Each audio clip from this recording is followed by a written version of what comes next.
Now we will move on to, I suppose, a more pressing matter, certainly in Dublin. And one of the, I suppose, the big talking points coming out of it, it's not been a good year for Dessie Farrell. I think everyone understands that, what's happened with COVID, what's happened with the COVID training, him having a 12-week ban at the start of the season, which a lot of people seem to forget. And I think it was Ken Robinson who was fronting up, and I don't even think he was giving media interviews at the start of the league campaign. So it's been a bit of a problem for Dublin. It hasn't been smooth sailing. It's very unlike Dublin GAA of the last 10 years, certainly maybe of the 10 or 15 years before that.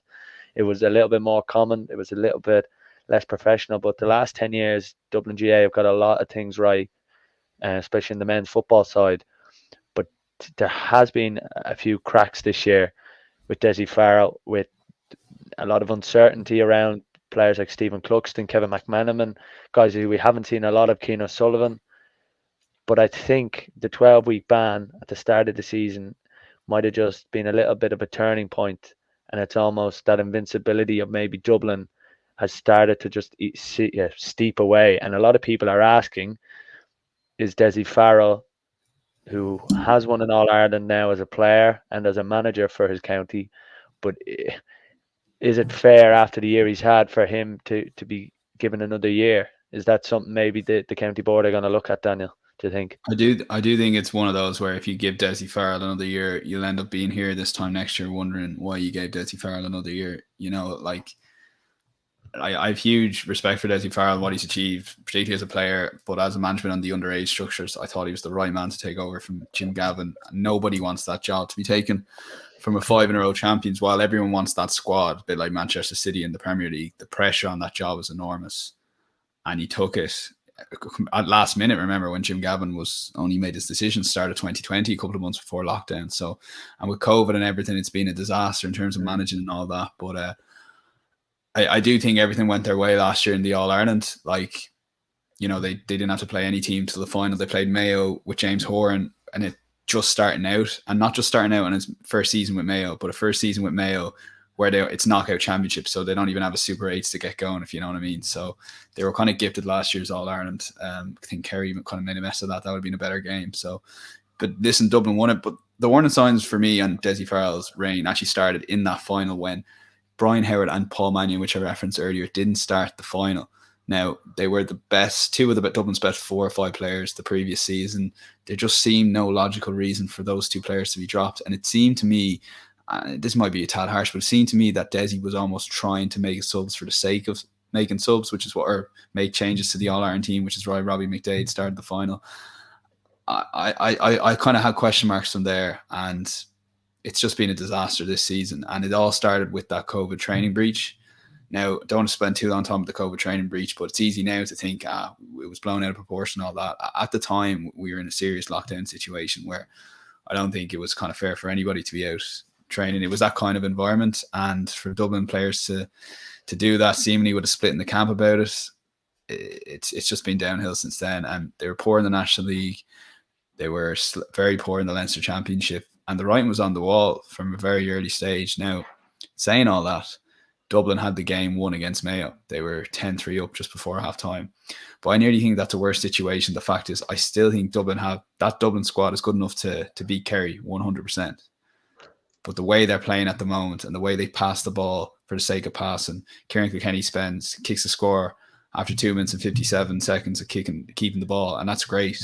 You spend 3 minutes, you had the ball and you scored, yet I was only thinking there this morning what happens if you manage to get 3 or 4 scores in that time. Do you know what I mean? And I just think Dublin have lost the buzz of playing. They've gone from really attacking football in 2014, and Jim Gavin brought it along, got the balance right, where now they've kind of don't know where the balance is. And like Niall Scully, he's just not playing with freedom. There's a lot of other players not playing with freedom. But like Conor O'Callaghan, he wasn't moving, Sean. We were saying and watching the game live, he wasn't making those runs that he normally makes. The Brian Fenton one, it wasn't in the first half.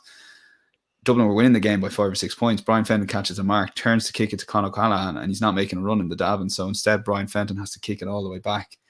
And it just, again, Dublin were doing enough and winning it like this, but that wouldn't have been good enough to beat Kerry in the final, and it won't be good enough to beat Kerry or Mayo now, who I think won't fear the Dubs anymore, and that's Sky and Excel. So I just think with the Stephen Cluxton situation, Eric Lenz walks away from the panel. Paul Mannion's playing the football of his life apparently in the league for Kilmacud Crokes, yet he's not involved with the Dubs. So there's a lot of question marks with Dessie Farrell. That, me personally, I think someone else should have the job or should be allowed to have the opportunity to have the job.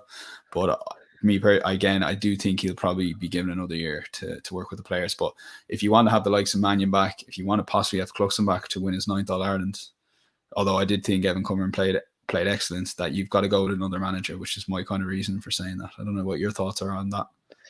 Yeah, I think it's been a year to forget for Dublin GAA, and I think all great empires have to fall, and that's what this Dublin team have done for the last 10 or so seasons since they started won their first All Ireland in 2011 as a group, and obviously there's only a couple of them still left. The one thing that I think annoyed me was the way Dublin lost. Certainly, it felt as if Dublin went out on a whimper. When you look back at the game, there were so many uncharacteristic mistakes from Dublin that if you are going to play this sort of possession-based game and slow build-up, especially in Gaelic football, you can't give away easy possession. And I think you'd have to count on two or three hands how many times that happened to Dublin. Getting caught in possession. The Lee Keegan score came from a really bad kick pass from Niall Scully, because Niall Scully was boxed in front of the hill there at the Cusack stand side in the opposition's 13 or 21, and he takes a risky 40-yard kick backwards outside of the boot, and he loses it. I think it was 3-on-1. Yeah, and I can't remember. I can't remember a time seeing that from a Dublin team before. The McCarthy guy held in possession, Colin Basquel a couple of times. Even the subs, when they came on, gave away the ball. So that has always been my biggest gripe with Dublin over the last 10 years. I just think if the one thing, they're inside forward line, for as good a players they have, I don't think we get the most out of. I think you look at someone like Paddy Small, who a lot of the time for his club, Nafina or whatever, absolutely or for Ballymun, sorry, destroys defenders in the county championship, and he's kind of played a different role for Dublin. He's someone who pops on the ball and can kick a score from anywhere. But I'd like to almost see him deployed as an inside forward and see, can he beat his man one-on-one. And that's probably what saved Dublin in the last couple of years, is Conor Callahan's ability to do that. And I think he's got Dublin out of a few holes by kicking, 1-3, 1-4 in a big game when Dublin needed it. You think of those goals in his breakthrough year against Mayo and Tyrone. But that just didn't happen on Saturday night. And when it doesn't happen, Dublin don't necessarily kick a lot of scores if Con doesn't get scores. Dean Rock, who has been a brilliant player for Dublin, never really kicks more than 2 or 3 points in play, and I actually thought he was one of Dublin's better players on Saturday. Kieran Kilkenny goes in and out of games a little bit too much for a scoring point of view. Now Scully can chip in with a goal, but he's never been a massive scorer. So that has to be an area of concern for Dublin going forward with Dessie Farrell. And I think next year with a full league campaign, obviously the disruption with him, you don't know how much that 12-week ban affected the players or the whole structure to Dublin, because that has to be noted as well. But I do think he'll get another year. But the pressure I'll ask you the question: do you think he'll win Can he win another All Ireland? Yeah, of course he can. I think he can. I don't. Do you not? I can't see. I think the bridges have been burned too much with a lot of the senior. And it was just James McCarthy. Like I've never seen him lose the head like he did towards the end, and I don't think that happens under a different manager, let alone a Jim Gavin or someone similar. I do think that look, it hasn't been an easy year. I think he'll get given another year. I don't necessarily think he can't win one. I think with the players there, I think that they're more than capable of winning the All Ireland next year. Do you think that squad is though without Paul Mannion and Stephen Cluxton? Yeah. Look at that bench, Sean. Yeah, will they be Kerry or Mayo next year? The bench is the problem, right? There is a couple of players maybe coming from the under-20s, not a whole heap, not as much as there was a few years ago, which is a concern for Dublin. You haven't looked at some of the performances of the Dublin under-20s in the last year or so.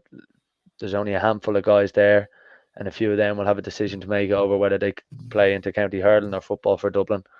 But I do think Dessie could easily win an All-Ireland next year. It's not going to be easy. I think I think the next 3 or 4 months are big for Dublin, although they won't play a game really till the start of January, February, or the O'Byrne Cup comes along.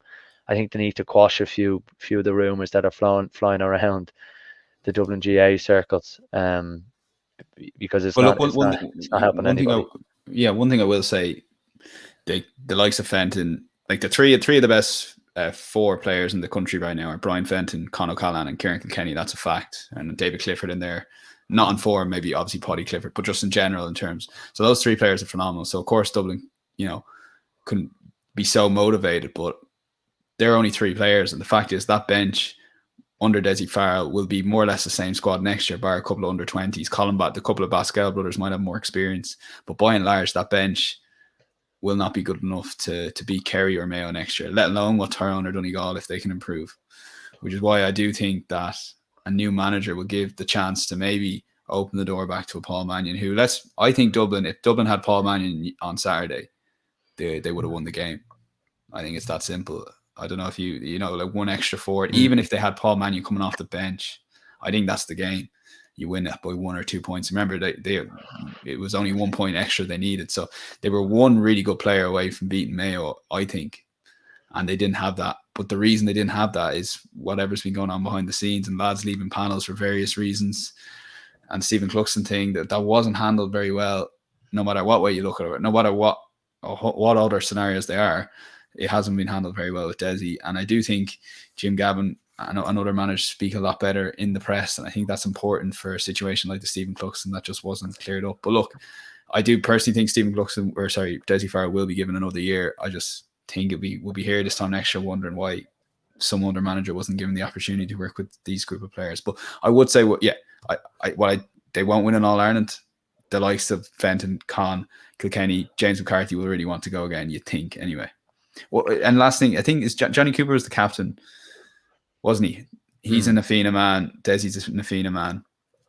I don't know. If I'm in there, Geraldine Moran's man, and I've got Geraldine Moran's as the best captain, Geraldine Moran's player is the best captain for Dublin, I'm not picking him as captain. Do you know what I mean? So I don't know. There's a few things very simplistic to look at, but Well, look, I don't know if I'd agree with that one. But anyway, we'll move on